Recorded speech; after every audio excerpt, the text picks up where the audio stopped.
Hello friends, ఎలా ఉన్నారు? నేను చాలా బాగున్నాను. వెల్కమ్ టు మై ఛానల్, మీ సంతోష్.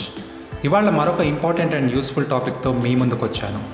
అదేంటంటే top 10 money savings and money management tips. ఇవన్నీ మీకు తెలిసినవి అయి ఉండొచ్చు, కానీ నేను చెప్పే టిప్స్లో ఒక్కటి మీకు యూజ్ అయినా ఐ ఫీల్ వెరీ హ్యాపీ. డబ్బు అందరం సంపాదిస్తాము, కానీ ఆ సంపాదించిన దాంట్లో ఎంత సేవ్ చేసామనేది చాలా important. Because money saved is equal to money earned. 100 రూపీస్ని మనం సేవ్ చేస్తే ఆ 100 రూపీస్ని మనం ఎర్న్ చేసినంత వాల్యూ.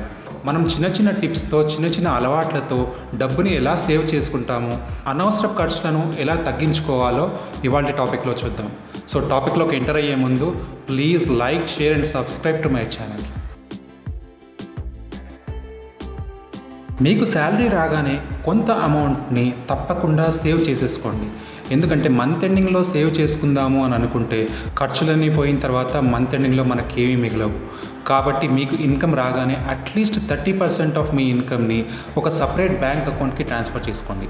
ఆ బ్యాంక్ అకౌంట్కి యూపీఐతో కానీ డెబిట్ కార్డ్తో కానీ లింక్ లేకుండా చూసుకోండి. అలా చేసుకోవడం వల్ల మీకు ఖర్చులు తగ్గుతాయి. ఆ 30% అమౌంట్ని మీరు డిఫరెంట్ వేస్లో ఇన్వెస్ట్ చేసేసుకోండి. ఇన్వెస్ట్మెంట్ ప్లాన్స్ గురించి నేను ఎర్లియర్ ఒక వీడియో చేశాను. ఆ వీడియో లింక్ని డిస్క్రిప్షన్లో ఇస్తాను, ఒకసారి చెక్ చేయండి. బ్యాలెన్స్ 70% అమౌంట్తో మీ నెలవారీ ఖర్చులన్నీ పెట్టండి.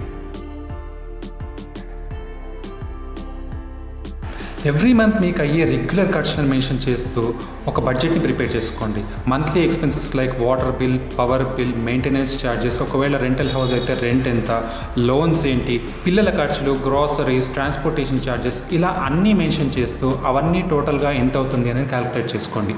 ఒక బడ్జెట్ని ప్రిపేర్ చేసుకోండి. మీ ఎక్స్పెన్సెస్ మొత్తం వితిన్ ద బడ్జెట్ ఉండేటట్టు చూసుకోండి. ఒక 5 to 10% అమౌంట్ని స్పేర్లో పెట్టుకోండి అన్నోన్ ఎక్స్పెన్సెస్ కోసం. ఇలా చేయడం వల్ల మంత్లీ మీకు ఎంత అమౌంట్ రిక్వైర్మెంట్ ఉంటుంది అనేది మీకు క్లియర్గా అర్థమవుతుంది.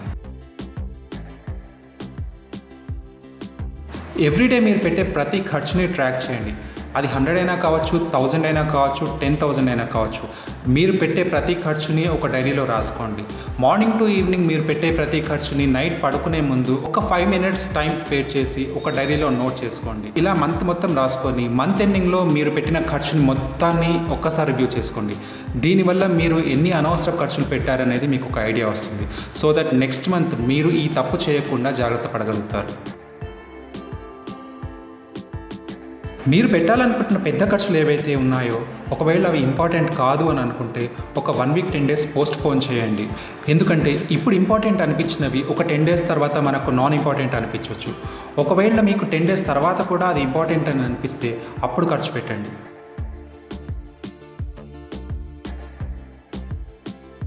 మీరు ఏదైనా ఒక పెద్ద ప్రోడక్ట్ కొనాలనుకున్నప్పుడు అలా టక్కున వెళ్ళి ఇలా కొనుక్కొని వచ్చేయకండి. ఖచ్చితంగా ఒక 5 to 6 షాప్స్లో ఎంక్వైరీ చేయండి.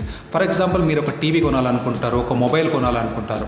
ఖచ్చితంగా 4-5 షాప్లకు వెళ్ళి ఆ షాప్లో ఉన్న సేల్స్ ఎగ్జిక్యూటివ్స్తో మాట్లాడండి. వాళ్ళు మీకు ఆ ప్రోడక్ట్ గురించి క్లియర్గా ఎక్స్ప్లెయిన్ చేస్తారు, ప్రైస్ గురించి చెప్తారు, వాళ్ళు ఇచ్చే ఆఫర్స్ గురించి చెప్తారు, బెస్ట్ ప్రైస్ ఏంటో మీకు చెప్తారు.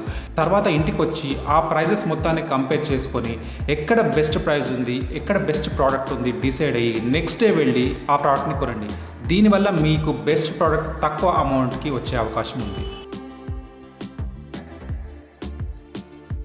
ఈ రోజుల్లో చాలామంది వారానికి 3 రోజులు 4 రోజులు ఆన్లైన్లోనే ఫుడ్ ఆర్డర్ చేసి తెప్పించుకొని తింటున్నారు.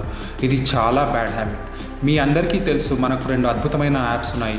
ఒకటి టమాటో, 2 మ్యాగీ. ఈ 2 యాప్స్ వల్ల మన హెల్త్ పాడవుతుంది, డబ్బులని పోగొట్టుకుంటున్నాము. ఇక నుంచైనా మనం ఒక రూల్ పెట్టుకుందాము, వీక్లీ వన్స్ మాత్రమే ఆన్లైన్లో ఫుడ్ తెప్పించుకుంటామని. అలా మంత్ మొత్తంలో 2 or 3 మాత్రమే ఆన్లైన్లో ఫుడ్ తెప్పించుకోండి.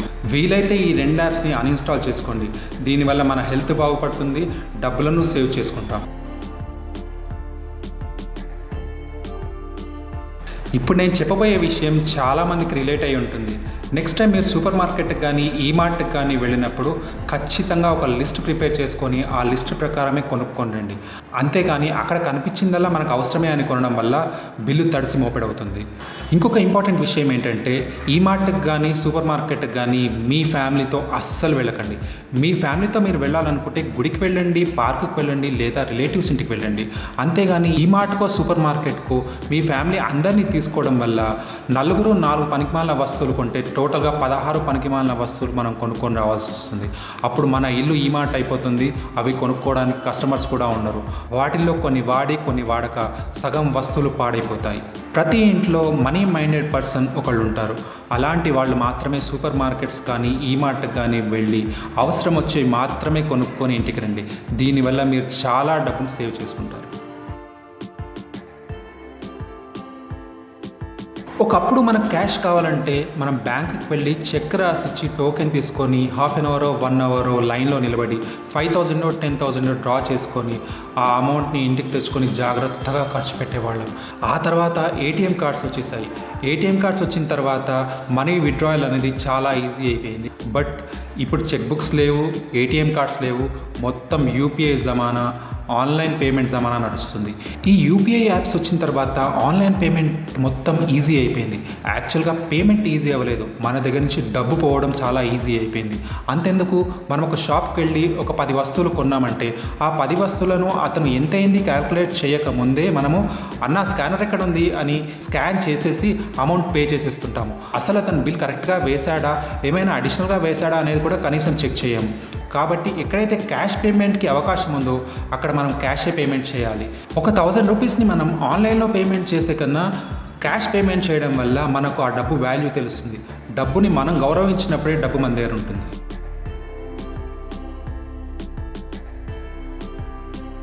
జనరల్గా ఒక మూవీ షూటింగ్ చేయడానికి 6 months to 1 year టైం పడుతుంది. ఈ 6 months to 1 year మనం వెయిట్ చేస్తాము. కానీ ఏ రోజైతే ఆ సినిమా రిలీజ్ అవుతుందో అదే రోజు థియేటర్కి వెళ్ళి సినిమా చూడాలనుకుంటాము. అలా ఫ్యామిలీ మొత్తం థియేటర్కి వెళ్ళి ఒక సినిమా చూడాలనుకుంటే ఇవాళ ఉన్న ఖర్చుల ప్రకారం ఒక 4,000 to 5,000 ఖచ్చితంగా ఖర్చు అవుతుంది. టికెట్స్కి ఒక్కొక్కరికి 500-600 పడుతుంది. ఇంటర్వెల్లో ఎలాగో పాప్కార్న్ డబ్బా కొంటాము, ఆ పాప్కార్న్ డబ్బాకు ఒక 600 అవుతుంది. ఒక కూల్ డ్రింక్ తాగుదాం అనుకుంటే మినిమం 1/2 లీటరో 1 లీటరో ఇస్తామంటారు. ఆ 1/2 లీటరో 1 లీటరో సినిమా చూస్తూ మనం కూల్ డ్రింక్ తాగేస్తే డయాబెటీస్ లేని వాళ్ళకు కూడా డయాబెటీస్ వచ్చేస్తుంది. లేదు అట్లీస్ట్ వాటర్ అన్నా తాగుదామంటే ఆ వాటర్ కూడా 200 రూపీస్ లీటర్ అమ్ముతున్నారు. సో ఇవన్నీ మనకు అవసరమా చెప్పండి? ఎలాగో 6 months or 1 year వెయిట్ చేసాము, ఇంకొక 1 month వెయిట్ చేస్తే ఆ సినిమా హ్యాపీగా ఓటీటీలో చూసుకోవచ్చు కదా. లేదు ఇంకొక 2 months వెయిట్ చేస్తే ఆ మూవీ టీవీలో వచ్చేస్తుంది, హ్యాపీగా ఇంట్లో కూర్చొని టీవీలో చూసేసుకోవచ్చు. ఆ సినిమా మనకు నచ్చకపోతే అది పాజ్ చేసి ఇంకో మూవీ పెట్టుకోవచ్చు, లేదా టీవీ ఆఫ్ చేసుకోవచ్చు.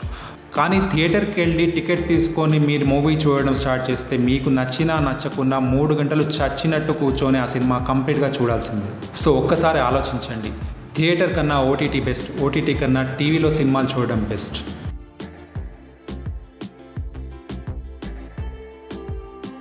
ఈ రోజుల్లో ఏ ఏజ్ వారికైనా ప్రతి ఒక్కరికి ఖచ్చితంగా ఉండాల్సింది హెల్త్ ఇన్సూరెన్స్. ఎందుకంటే మనం లీడ్ చేస్తున్న లైఫ్ స్టైల్కి, మనం తింటున్న జంక్ ఫుడ్కి మనకు ఎప్పుడైనా ఏ హెల్త్ ఇష్యూ అయినా రావచ్చు. మోర్ ఓవర్ మనం బయట తిరుగుతుంటాము, ఏ చిన్న యాక్సిడెంట్ అయినా ఏ చిన్న హెల్త్ ఇష్యూ వచ్చినా మనం టక్కున వెళ్ళేది హాస్పిటల్కి. ఒకప్పటిలాగా హాస్పిటల్స్ చిన్న ట్రీట్మెంట్స్ చేసి పంపించట్లేదు. ఏ ప్రాబ్లం వల్ల హాస్పిటల్కి వెళ్ళినా ఖచ్చితంగా 3-4 days ఐసీయూలో ఉంచుతున్నారు. బయట రూమ్లో ఇంకొక 4-5 days ఉంచుతారు. ఓవరాల్గా ఒక 4-5 lakhs బిల్ వేస్తారు. సో ఈ బిల్ కట్టాలంటే మనం కొన్నేళ్లుగా సేవ్ చేసుకున్న అమౌంట్ అన్నా తీయాలి, లేదంటే అప్పైనా చేయాలి. ఈ రెండు కూడా మనకు చాలా బర్డెన్ అయ్యే విషయాలు.